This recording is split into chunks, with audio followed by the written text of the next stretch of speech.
And he immediately starts massaging my neck. He grabbed me and started groping on my chest. The rising tide of Me Too's, 1.5 million tweets and counting, exposing the insidious nature of sexual abuse. He exposed himself. From what was once described as a deafening silence to a growing chorus. Now add one more. Michaela Maroney's vault certainly in the conversation. She was one of gymnastics' golden girls, Michaela Maroney, tumbling into America's hearts as part of the Fierce Five, bringing home Team Gold. The 16-year-old's facial expression on the podium as she won silver for the vault, becoming a viral meme from London all the way to the White House. But today, her famous face becoming an even more famous voice, speaking out online about something she's never publicly discussed before, saying she was repeatedly sexually abused by former U.S. gymnastics team doctor Larry Nassar. In this Twitter post, she writes, "I had a dream to go to the Olympics, and the things I had to endure to get there were unnecessary and disgusting." Maroney says it started at a Texas training camp when she was just 13, lasting for 7 years until she retired from the sport. According to Maroney, Dr. Nassar said she was receiving medically necessary treatment. She writes, "It seemed whenever and wherever this man could find the chance, I was treated. It happened in London before my team and I won the gold medal, and it happened before I won my silver." She describes what she calls the scariest night of her life at the 2011 World Championships when she was just 15. "I had flown all day and night with the team to get to Tokyo. He'd given me a sleeping pill for the flight, and the next thing I know, I was all alone with him in his hotel room getting a treatment. I thought I was going to die that night." A lot of people think, well, if you don't have any forensic evidence, you can't prove a case. That's not necessarily true, but the biggest hurdle in bringing these cases is women coming forward. Maroney isn't alone. Women like fellow gymnast Jamie Dancher also went public with her allegations against Dr. Nassar. He said that there was a procedure or a way to get my hips back in alignment when he would put his fingers into me vaginally. I was so miserable because I felt like I got in trouble every day for something else. I had no idea back then that he was doing something wrong.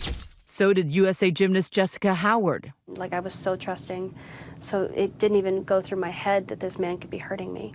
You think of gymnastics, you think of the happiness, the joy, the medals won, the nation cheering for these young athletes. And then to hear this sordid, awful, disgusting, appalling story, it's just beyond troubling. It is one of the worst things we have seen in U.S. Olympic history. More than 140 women and girls, nearly all gymnasts, whose attorneys say that Nassar assaulted them under the guise of medical treatment. Some, like Dancher, are also suing USA Gymnastics coaches Bella and Marta Caroli, saying they created an environment at their training ranch that gave Nassar the opportunity to abuse young gymnasts. They created an atmosphere with intimidation, fear, and control.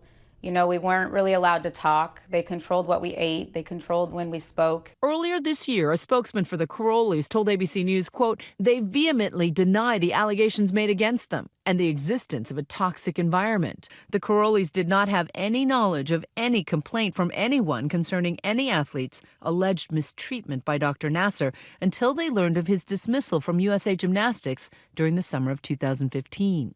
California Attorney John Manley represents many of the accusers, including Dancher and Howard. What Nassar did is came in with a sunny personality. "I'm a nice man, you can trust me," gave the kids candy, listened to their problems, and they liked him, and they trusted him. And he used that trust to disguise sexual assault as medical treatment. He was very nice, and he was on the gymnast side. You know, he cared about what you were going through, you know, so he was kind of a break from all of the endless, you know, negativity that you dealt with on a daily basis. He was a friend. This shines an incredible light on the vulnerability of these young athletes. We're on the elite national team. We're training at the world and the Olympic level. Your parents don't go with you. And they trusted USA Gymnastics to make sure that they were protecting us. Dr. Nassar was in my room late at night giving me treatment in my own bed. With the prestigious clinic at Michigan State University and after nearly 20 years with USA Gymnastics, Dr. Nassar is now serving time in prison after pleading guilty to 3 federal child pornography charges this past July. Dr. Nasser will spend the rest of his life in prison. Nasser is being sentenced in December and faces up to 60 years in prison for those crimes alone. But he still faces 33 charges of criminal sexual conduct in Michigan. His attorneys did not respond to ABC's requests for comment on the new allegations by Maroney. Today, the organization vowing to improve policies towards sexual abuse in a statement saying USA Gymnastics admires the courage of those like Michaela Maroney who have come forward to share their personal experiences with sexual abuse. We, like so many others, are outraged and disgusted by the conduct of which Larry Nasser is accused. I think we're going to see a cultural change. We first started talking about sexual harassment with Anita Hill. Remember that.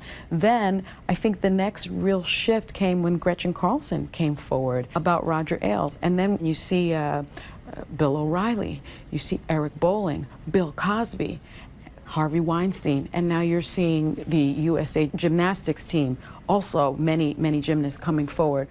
And the Me Too movement seems to be showing no signs of slowing down. Today, Michaela Maroney writing, people should know that this is not just happening in Hollywood, this is happening everywhere. Wherever there's a position of power, there seems to be potential for abuse. Abuse that Sunny Hostin says America may no longer be willing to tolerate. If you are a sexual offender, you need to beware, because the authorities are coming for you, the women are coming for you, and society is not going to stand for it anymore. For Nightline, I'm Juju Chang in New York.